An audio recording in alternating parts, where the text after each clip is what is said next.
If you've ever tried to run your usual training pace in the height of summer, you'll know a certain feeling.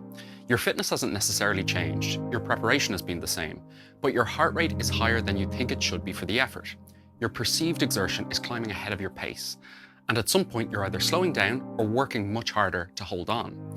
Now that's not just discomfort, there's a measurable, predictable cost to running in the heat, and it shows up really clearly in the race data. Studies using large data sets of marathon results have consistently shown that recreational runners slow somewhere between 3 and 13% in hot conditions relative to cool ones. Elite runners slow too, typically in the region of 2 to 5%. The hotter the conditions and the slower the runner, the greater the penalty. Nobody can avoid it. Now, the standard explanation is dehydration or perceived effort. Things simply feel harder in the heat, and that's true to a point. But what's actually going on in terms of physiology is that there's an internal competition for blood flow going on, one that your cardiovascular system is structurally unable to fully resolve. And understanding that competition, what it actually is, what drives it, and how you can partially prepare for it, changes how we think about the interventions, why acclimatization helps, why some pre-cooling strategies are more effective than others, and why adjusting your pace in hot conditions is more of a physiological decision than a mental one. During exercise, your cardiovascular system has two distinct jobs. The first is delivering oxygenated blood to working muscle. The second is transporting heat from your core to the skin, where it can be dissipated. Both require blood flow, and your total cardiac output, the amount of blood your heart can pump per minute, is finite. In cool conditions, these two demands can be balanced pretty well. In the heat though, something kind of has to give. The two primary routes for dissipating heat during exercise are evaporative cooling, or sweating, and convective cooling via increased skin blood flow. In humid environments, evaporation is limited because sweat can't transfer heat to air that's already saturated. That's why humidity compounds heat stress. It removes the most effective cooling route and increases the demand on skin blood flow even further. When core temperature then starts to rise, the body responds by dilating the blood vessels near the skin surface. This increases blood flow there substantially, from under a litre per minute at rest to potentially 6 to 8 litres per minute under serious heat stress. And this works, but that blood flow has to come from somewhere. The consequence is that central venous pressure falls, less blood returns to the heart, stroke volume drops, the amount of blood ejected with each beat decreases. To compensate, heart rate then starts to increase. At a fixed exercise pace, you are now working at a higher heart rate than you were 10 minutes ago for exactly the same output. And if conditions are severe enough and exercise continues long enough, heart rate alone cannot compensate. Cardiac output falls, oxygen delivery to working muscles falls, pace can't be sustained. This is cardiovascular drift, and it's why well-hydrated, well-trained athletes still meaningfully slow in the heat. Dehydration makes this worse. It reduces plasma volume even further, compounding the fall in ventricular filling. So the two problems interact. But the cardiovascular conflict exists without dehydration. Hydration is more like a multiplier here. It isn't the main mechanism. Now there's a second component operating in parallel with all of this. As core temperature rises toward around 40 degrees Celsius, the central nervous system generates what you might think of as inhibitory signals, increased perceived effort, reduced motor drive, making it progressively harder to sustain pace. The framing you'll commonly see is that exercise terminates at a core temperature of around 40 degrees. And there is controlled laboratory evidence supporting that as a rough threshold. But we need to be careful here. Trained athletes have been shown to sustain effort with core temperatures above 40 degrees, particularly in shorter efforts where thermal loading has been gradual. What the evidence supports is that 40 degrees is a danger zone, the point at which things are getting physiologically serious rather than a precise biological switch.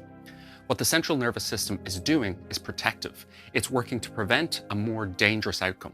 And I'll come back to what that looks like. So what can you do about this? Well, there are two interventions with meaningful evidence behind them, and one pacing principle that follows directly from those mechanisms. None of them eliminate the problem though, but each one changes the size of the constraint. The first is heat acclimatization. Lots of randomized control trials have shown a medium-sized improvement in time trial performance following structured heat exposure protocols. The adaptations include lower heart rate at a given pace, earlier onset of sweating, a higher sweat rate, and reduced overall cardiovascular strain. The mechanism is usually described as plasma volume expansion. The blood effectively gets topped up, which resolves some of the cardiovascular conflict. But there's one snag with this evidence. Control trials have struggled to confirm statistically significant changes in blood plasma volume. Plasma volume expansion is one important adaptation, usually only a few percent on average, and it helps support stroke volume, but it doesn't explain all of the observed effect. Lower heart rate, earlier sweating, altered sweat sensitivity, lower thermal strain, and perceptual changes all also contribute. In any case, what we do see consistently is cardiovascular improvement. So the mechanism is widely accepted and physiologically plausible. It's just been harder to isolate than popular accounts sometimes suggest. The more practically important point is the timeline, how and when these adaptations actually happen. When it comes to cardiovascular adaptations, lower heart rate, improved cardiac efficiency, these begin emerging within roughly a week of consistent heat exposure. But the thermoregulatory adaptations, the changes that affect how your core temperature actually responds to heat during exercise, takes closer to 2 weeks. A 3 or 4 day heat camp in the lead up to a race will produce some cardiovascular benefit. It won't produce full thermoregulatory adaptation though. So if the goal is complete preparation, the protocol needs to be longer than most athletes allow for it. The second intervention is pre-cooling, lowering core temperature before exercise begins, which increases the buffer between your starting temperature and the threshold zone. The mechanism is pretty straightforward. If you begin the race cooler, you have more thermal headroom before the system starts to struggle. A 2024 meta-analysis of randomized control trials confirmed that pre-cooling significantly improves endurance performance in the heat, but the effect wasn't consistent across strategies.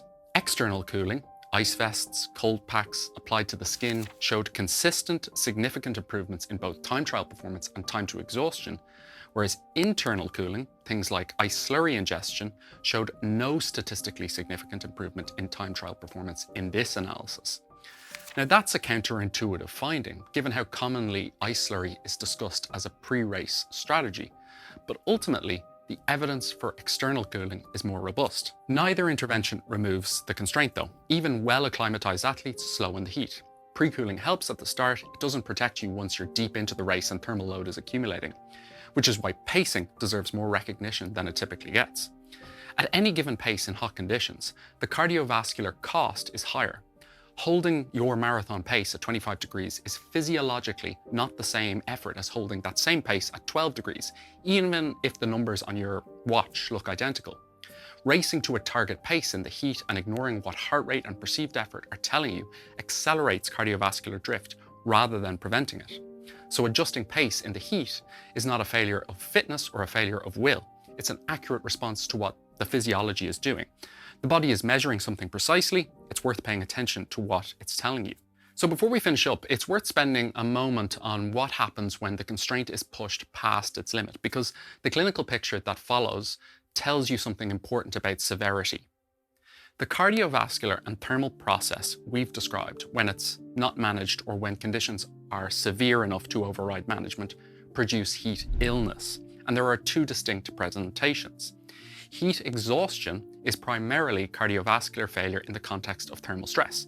The system can no longer maintain adequate blood flow to the brain. An athlete collapses or comes close to it, weak, nauseous, dizzy, but conscious and oriented.